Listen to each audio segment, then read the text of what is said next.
Every country loves to talk about sound money. Politicians promise stability. Central bankers talk about credibility.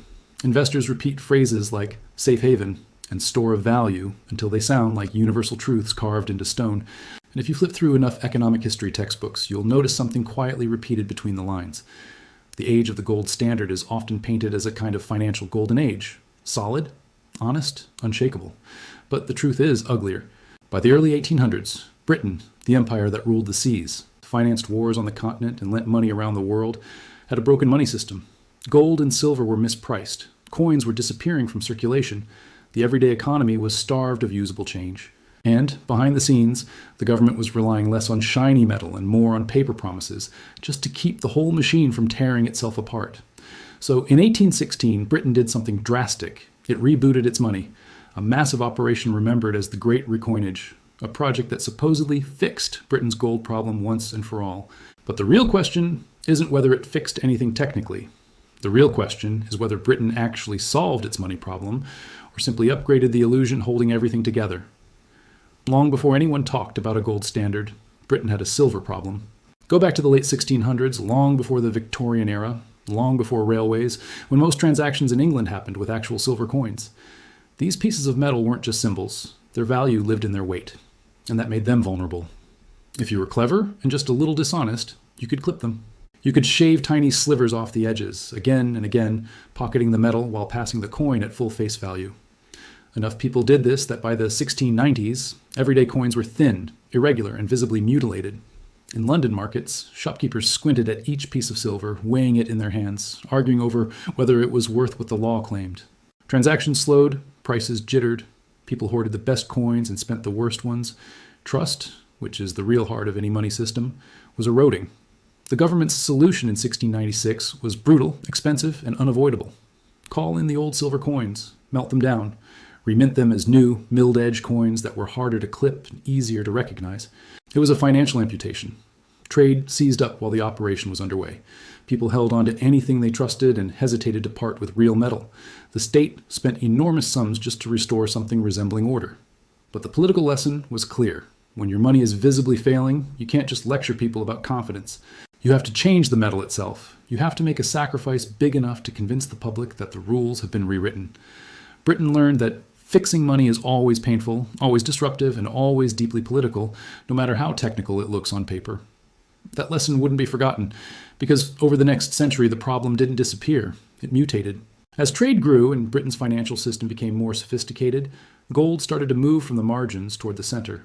The country drifted into a bimetallic world, where silver coins handled everyday life, wages, market purchases, small debts, while gold coins, guineas, and later sovereigns moved in larger circles. Wholesale trade, big settlements, serious wealth. In theory, both metals were money. In theory, the state could declare a fixed relationship between them, a legal ratio. So many units of silver equal so many units of gold.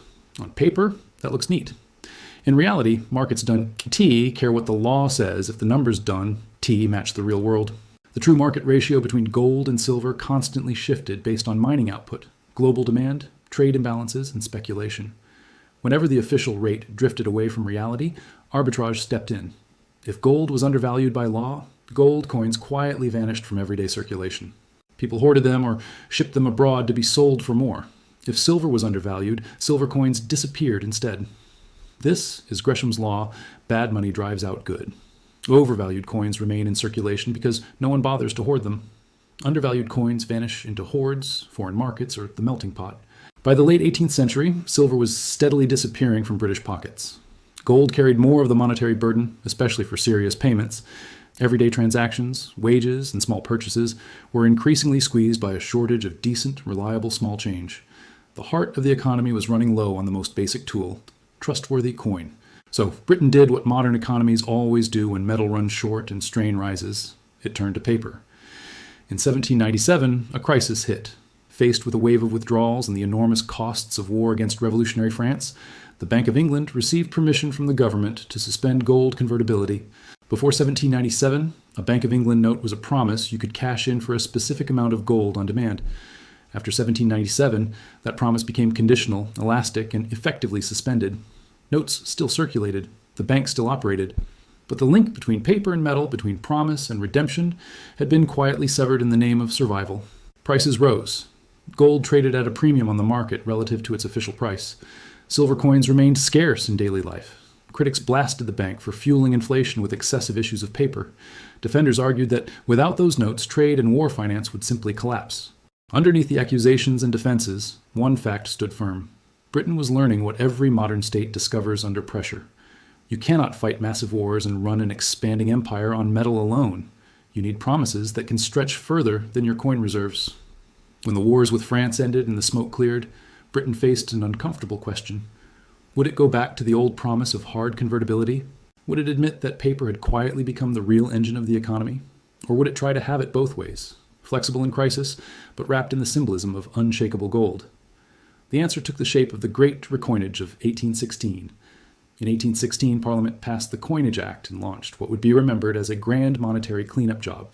The official narrative is simple and tidy. Britain formalized a gold standard.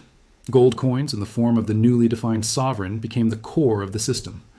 Silver was downgraded from a full money account to a token, still present in people-as hands, still useful for small payments, but no longer the true measure of value. Gold was the standard. Silver was a small change. The noisy battle between two metals was settled by putting one clearly on top. The state ordered battered, underweight silver coins to be collected and replaced with new, carefully controlled silver tokens. It ordered a massive issuance of gold sovereigns, each defined with precision in weight and purity. It signaled a return in principle to the idea that Bank of England notes could again be converted to gold on demand, anchoring paper in metal. On paper, it looked like the resolution to a century of trouble. No more bimetallic confusion, a single hard anchor. Clean, shiny coins inspire confidence, a rational technocratic solution to what had once been a messy, emotional problem. But if you strip away the official language and look at the deeper mechanics, the Great Recoinage was never just about metal, it was about power. By choosing gold as the standard and relegating silver to the status of token, Britain did several things at once. First, it centralized monetary authority. In a world anchored to gold, the decisive institution was the one that managed the gold reserves and the issuance of claims against them. That was the Bank of England. If you wanted to turn paper into real money, the path ran through a central institution, not a loose network of local mints and scattered authorities. The more important gold became in law and practice, the more central the bank became to the entire architecture of money. Second, it disciplined the state, but in a very specific direction. A gold standard is always sold as fiscal virtue. It's presented as a promise not to inflate recklessly, not to destroy the currency, not to rob savers through debasement or stealthy money printing. But notice who that discipline actually protects. If you are a creditor, a bondholder, a wealthy merchant, a banker with long-term claims on the state or private borrowers, hard money is your shield. It protects the real value of the debts owed to you. It makes it harder for the state to quietly erode your wealth with inflation. If you are a debtor, a small business owner scraping through downturns, a worker whose wages can fall while your debts remain fixed, that same discipline can feel like a vice tightening around your neck. The recoinage told the world Britain's promises are hard, our gold is real, our debts will be honored in full. It was an advertisement to global investors as much as a domestic reform. Third, it legitimized paper by hiding it behind metal. At the very moment Britain was formally tying itself to gold, its financial system depended more than ever on paper instruments, banknotes, bills of exchange, deposits, government securities, and complex layers of credit. Gold provided the image of solidity. Paper provided the elasticity to actually run an industrializing empire with expanding trade and frequent crises. The Great Recoinage solved the visible issue of chaotic, unreliable coinage, while cementing the invisible reality that money was now a hierarchy of promises, with gold sitting at the symbolic summit, but paper doing most of the daily work. Recoinage sounds mechanical, but the mechanics themselves reveal the politics. Calling in old coins means deciding at what rate they will be accepted. Some people lose metal they clipped or hoarded. Others surrender coins that may have carried a premium in the market, only to receive new pieces at a fixed legal value. Melting and restriking transforms not just metal, but contracts. When the state defines a new gold coin, a sovereign of a precise weight and purity, it is setting the real content of the pound. It is choosing how much real value existing debts represent under the new regime. If the new standard makes the currency effectively stronger in real terms, debtors are squeezed. If it preserves or gently erodes real debt burdens, creditors are more comfortable. Numbers on a page become a quiet instrument of redistribution. During the transition, old coins disappear faster than new ones can circulate. The economy still needs to function in the gap. Paper, credit, and trust fill that space. People accept notes because they expect them to be honored in new gold. Banks rely on the belief that convertibility will resume and be maintained. The state relies on the hope that once the dust settles, the new arrangement will be perceived as natural, inevitable, and fair. It rarely is, but perception matters more than purity. Once Britain had cleaned up its coinage and announced a clear gold anchor, something bigger unfolded. The domestic gold standard gradually expanded into an international one. Throughout the 19th century, the British pound, defined in terms of gold, became the premier global trading and reserve currency. International debts, trade contracts, and financial flows increasingly use sterling as the unit of account. Other countries pegged their currencies to gold as well, often aligning themselves implicitly with London's financial power. Behind the glowing language of global stability and honest money sat a simple strategic reality. If your capital city is the place where gold flows are settled and where the key financial institutions sit, you don't just enjoy a sound currency. You acquire leverage over anyone who depends on that system. British government debt became easier to sell. British firms borrowed more cheaply. British financiers intermediated a growing share of global flows.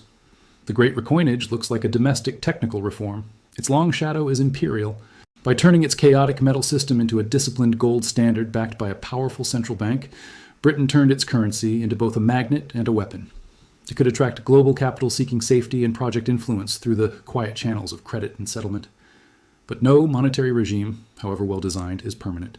Gold standards have a hidden weakness that never goes away. They stabilize exchange rates and anchor long-term contracts, but they demand a certain rigidity in the face of shocks. When panic hits, when banks fail, when war returns, a hard commitment to gold can turn tension into fracture. Governments tied to gold find it harder to expand quickly in crisis without threatening convertibility. Banks facing runs cannot conjure new gold to meet every demand. Debtors struggle in deflationary periods when prices and wages fall, but nominal debts remain unchanged. And so the same dance repeats itself. The promise of hard money becomes too painful to bear. Pressure builds and the regime cracks. Convertibility is suspended, loosened, or abandoned, sometimes temporarily, sometimes for good. Britain itself would step away from gold more than once in later crises. The supposedly definitive solution of 1816 was not the final word. It was another chapter in a recurring story. Crisis, reform, renewed confidence, rising tension, and crisis again. If this all sounds like distant history, it shouldn't. You live through modern versions of recoinage more often than you realize. They just don't involve molten metal and new sovereigns. When a state redenominates its currency, slashes zeros off banknotes, changes central bank mandates, redesigns notes, switches pegs, or transitions from metal to paper, paper to floating rates, or paper to digital, it is performing a similar operation. It is tinkering not just with money's appearance, but with the underlying rules of who wins and who loses. The pattern is familiar. Trust erodes, inflation spirals, counterfeits proliferate, banks wobble, or people doubt the value of what they hold. Authorities announce a technical reform, a new note, a new peg, a new framework, a new acronym. Old claims are partially reset, diluted, or reshaped. Winners and losers are chosen, usually without explicit admission. A new story is sold. This time it's fixed, stabilized, modernized, safe. The Great Recoinage is one of the clearest lenses through which to see what these moments really are. Not neutral upgrades, not simple tidying operations. They are political choices about the meaning of money, wrapped in the language of weights, measures, and efficiency.